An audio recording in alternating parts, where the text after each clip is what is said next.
Just tip this down a little bit.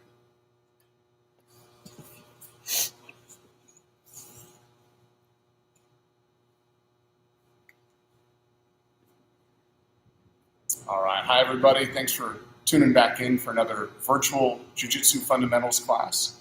We're going to keep our theme going today of attacking from the back control position. Again, if you missed the first couple of classes and you're brand new to Jiu-Jitsu, controlling from your opponent's back is really the best place to be in Jiu-Jitsu. You've got a lot of offensive opportunities at your disposal, and your opponent has pretty much none, realistically, from where they are. So that's ultimately where we want to be. So a quick review of just generally controlling the position. So if I have Mira sit on her butt facing the camera, let's change this a little bit away. Okay, so quick review from here. I want to initially use my legs kind of wrapped around her to control her legs and her hips, but I don't want to cross my own ankles, because then that's the only time that she can really get me with much of anything from here, is if I made a mistake and crossed my ankles. So I want to keep my ankles uncrossed, and I can move them around a little bit. I can kind of post on her leg, or typically on her opposite leg, things like that. And then with my hands, I initially want what we call a seatbelt control. So this is just like a seatbelt that you would wear in your car. So we've got one hand going over her shoulder, and then the other hand coming under her shoulder again, which is just like a seatbelt would do. And I want to keep this control as close to the neck as possible. That way, if her chin lifts up and a choke becomes available, it's a short distance to go. Compared if I'm holding it down here, if she lifts her chin up, there's a long way to go. Her hands might intervene and get in the way of my choke, something like that.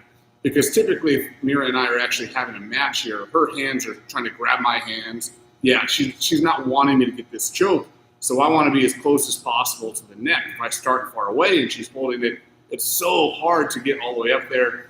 Plus, she has better leverage and I have worse leverage. So I ideally want to be up a little bit higher, makes her leverage a little bit worse, mine better, and just a shorter distance to go to get to the choke, to get to the neck. Okay? We also talked about the idea that most demonstrations that you see from this position start with both people sitting up like this, and that's mostly because it's the easiest to see if you're the viewer. It's really not realistic about how an actual match or combative situation would go. The fight almost never stays right here. Typically, it's going to fall to one side or the other. And what we had talked about last time is that for me, even though you can go to either side and you can make submissions happen from either side. Personally, my preference is to fall where my head is going to be on the bottom, and then my choking arm is going to be on the top. That's my preference. And a quick review of how we do that. I'm going to keep my chin in forward, because I don't want her to be able to get her head to the mat. I'm going to use my head as a block. And then before we fall, I'm going to move my feet to her opposite hip. And what this gives me is a bit of a diagonal control of her body, which is very strong. That's a really good way to control your opponent, is orient diagonally. So I get my seatbelt, I move my feet to the top hip, and I'm making sure that my head stays in a good attacking position right here. Okay? So that's our basic attacking position. Mira and I will trade, so you can see her do that on me once. And if you're following along at home and you're in a household where one person trains and the other doesn't, here's a good time to sort of switch and have the person who's a little bit newer jump in and get a rep. So quick review. The person on the back control has a seat belt, okay? Mira's right hand is attacking my neck, and her right hand is covered by her left hand, okay? And then she's gonna keep her chin very close to me, yep, just like that. And before she falls, she's gonna move her feet over to my right hip over here. So both, yes, like that. And now she falls, and this is a very tough position for me. She has a huge upper hand from here, very close to the choke, and I'm in a pretty tough predicament at this point, okay? So let's do one more rep. And again, if you're following along at home, go ahead and I'll walk you through it, so you'll do it at the same time. So we're gonna get the seatbelt control, right? So Mira has her right hand in the choking position. Her left hand is under the arm, and her left hand is on top, okay? She's gonna keep her chin in very close to me, and then she's gonna move her feet to my right hip, and then she's gonna fall to the side, yes. And I already feel like my neck is in a very compromised, very vulnerable position, ready for her to get the choke from right here, okay? All right, very good. So that's the basic premise of what we're gonna do. So now Mira and I will trade back. And the first two classes we just talked about attacks that we do not need the gi for, but today we're gonna look at a couple that you need either the gi or you could probably use like a sweatshirt or any sort of a long sleeve thing. The first one we're gonna do, a gi is really better. If you have a zip up hoodie or jacket, it can work, but the zipper is gonna go right into your neck with it, and that's not gonna feel particularly good. So if there's like one gi in the household, just trade who's wearing it. Whoever is about to be choked is the person that needs to be wearing the gi for this one. So you can, if you need to take a second, go ahead and swap the gi to the other person or what have you. Okay? So this choke is in gi jiu-jitsu is probably the most accessible choke, and it's the one that you see the most. And it's called a bow and arrow choke. Okay? So I'm going to start in that same position here, and I'm going to have pretty much my same seatbelt control. Okay? And what I want to try to do from here is I want to open her collar up. I'm going to open her left collar with my left hand, and I'm going to pass it to my right hand. So my right hand has a nice strong grip. And when I do this, I like to sort of turn the collar inside out so that my fingers can fit inside of it in a nice strong position there. Okay? And now from here, I want to make a grip on Mira's pants, pretty close to her knee. Now, if you don't have loose pants on or whatever, that's fine. What I can do is I can try to scoop under her leg as another option. And then just like before, I'm going to move my feet to the other side, but I'm going to let them go all the way to the other side. And then see how this leg is unweighted? This is my right leg. I'm going to make sure that that gets out of the way so that she can just fall down and I can cross my ankles. And now I make my feet go one way, my head go the other. I don't know if you guys can hear the sound, but it was pretty entertaining. So I'll show one more time, and then I'll have Mira do it, and you'll do it as Mira does. All right? So we're going to open the collar, make a grip. If the pants are available, go ahead and grab the pants. If they're not, then what's going to happen is as my feet go, kind of at the same moment, so our body moves as a unit, my left hand will be diving underneath of her leg. So either one's fine. So I'm going to dive underneath of her leg, get her knee. I want to cross my ankles, but a spin 90. But what I don't want, see how she's resting on my leg? That's a problem. That's not what I want here. So I need to get this leg out of the way and ideally over her shoulder, right here. I'm over the top of her shoulder. I'm going to hug her leg to me as I straighten my legs, and I get a nice bow and arrow choke right here. Right. So now if you're sharing a gi in your house, trade it so that the other person's going to have a gi on. Obviously, Mira and I both have gis on for right now, and so we don't need to trade. But we'll just go nice and slow, step by step. So Mira's going to come in. She's going to get her seatbelt control. Okay? Her left hand is going to open my left lapel and pass it to her right hand. And I already feel the pressure on my neck. Okay? An example of a bad grip would be if she was down by my chest. Go and move it down by my chest. This is too low. You see how on the camera, see how on the camera you can see my neck is clearly open? I'm not going to get choked. What should be is the neck should be covered. Yes, it should be covered by the grip, by the forearm. Okay? And now Mira's going to make a grip on my pants, and she's going to move her feet over here, and she's going to let me fall back. So her right leg opens wide, so I fall to the ground. If she can cross her ankles, she does, and then she straightens her legs like a deadlift, and she's to me. I've done jiu-jitsu for 17 years. I've never been sneezed on in a choke before. So, first time for everything, I guess. Who better to do it than my lovely wife? Okay. All right. So, Mira's going to get her seatbelt grip. She's going to unleash her secret sneeze weapon. No, just kidding. So she's going to use her left hand and open the lapel.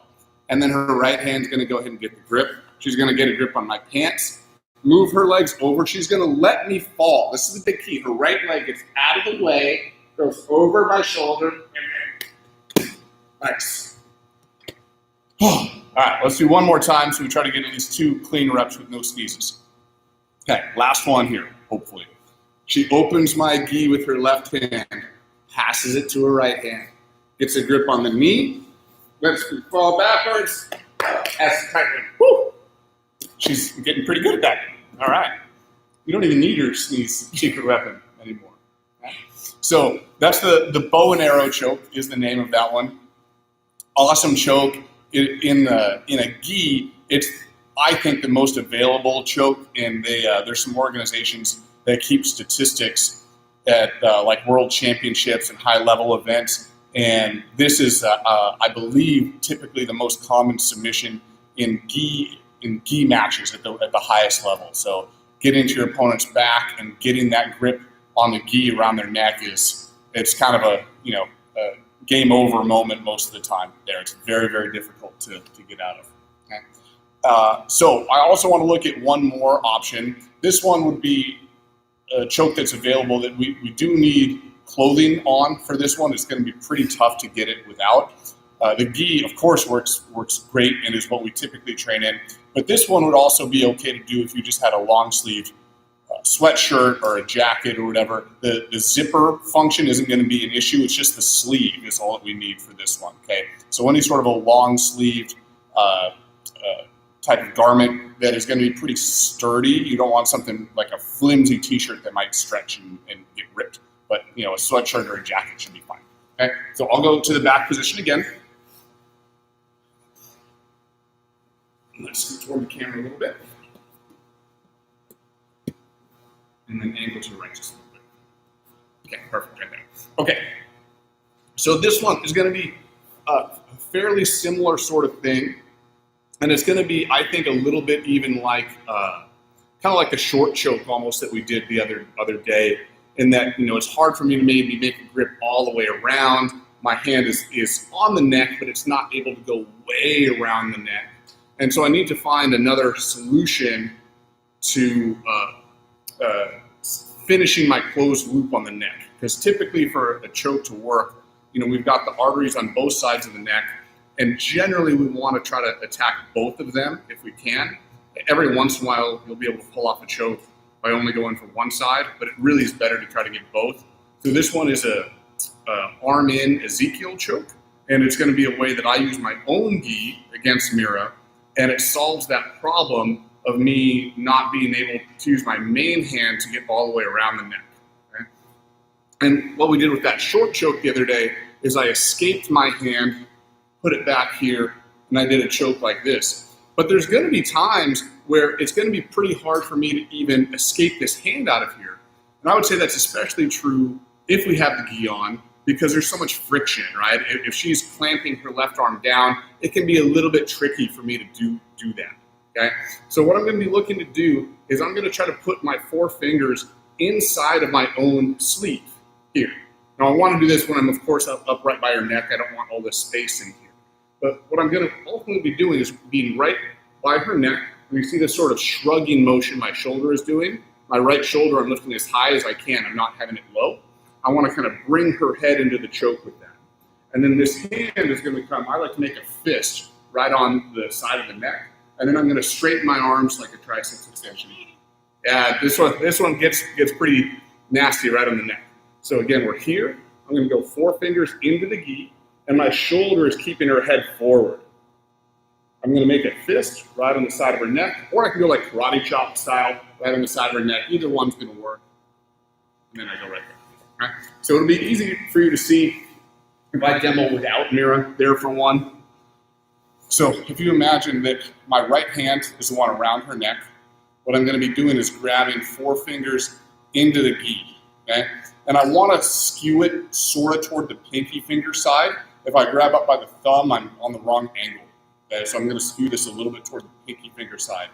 And then this hand slides to make a semi-closed loop around her neck, and I'm either going to use the blade of my hand or I'm going to make a fist and I'm aiming right for the carotid artery on this side over here. So again, we make our 4 fingers in grip, and go deep enough that you're not going to twist your own fingers or hurt yourself with this. Okay, so get grip in there. This one loops in, and then we do a motion where I'm like trying to straighten my arms. If you guys have ever gone to the gym, maybe done like a triceps extension on a cable machine, that's basically the attack that we're going for from here. Same motion. Okay. All right, so now we're going to trade rolls, and again, let's walk through it step by step. You just follow along with it as Mira goes right here. So she starts with her seatbelt grip. And what's going to happen is her right hand goes into her left sleeve, and she favors the pinky finger side of the sleeve to the best of her ability given combat conditions. Then what she's going to do is either make a fist or make a strong kind of karate chop hand, and her left hand goes right into the side of my neck, right on the artery, okay? And I want to feel a little more shrug from her right shoulder. Yes, that's the shrug I want. And then she straightens her arms, and tap, okay?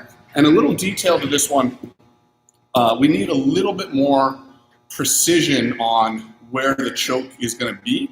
And so on that one, I felt Mira, who this is the first time she's ever done this before, her left hand was pretty high. It was actually too high to get the artery. I was almost on my jaw. So on this one, I'm going to have her go down about 1 or 2 inches into the softer part of the neck right here.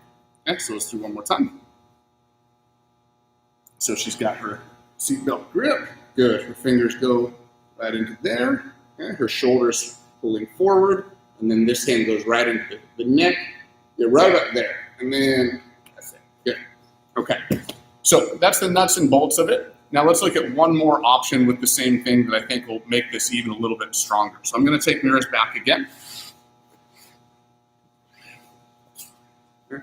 And as we had talked about, typically things are going to happen when I'm I'm not sitting up the whole time, right? Sitting up is how we show it, but it's not always the most realistic. So let's say I got to this side that I want to be on, and it's I'm going for all my stuff, but it's a little bit tricky to get it. Okay, I can start to make this grip already, and I can even start to get this in here, but the angle is a little bit hard. So what I can do is use this leg to kick up and swing. All right, now let's turn and face the camera. This is the benefit of having that free leg there, because now that I'm sitting up and I'm on top of her, this is a much stronger position. I can look basically right into her ear canal, and I can look at right where I want my fist to go, and then I finish my choke from right there. All right? So that's what we're going to use. It's definitely a momentum-based motion for sure to do this. But let's look at a different angle here. So we're going to face this way. Okay. So we're here. We fell to the side. I'm going to really kick this up from here. And you see how my feet are almost touching each other on the mat. And now I can look right into Mira's ear canal, put my fist where I want it, and I get the tap out. All right, so we'll finish up class here with Mira trying 1 or 2 reps of that. We'll do one facing the camera and one sideways. Okay, so she gets her seatbelt. We fall to the side. While we're on the side, she makes her fingers into her gi. Okay, perfect.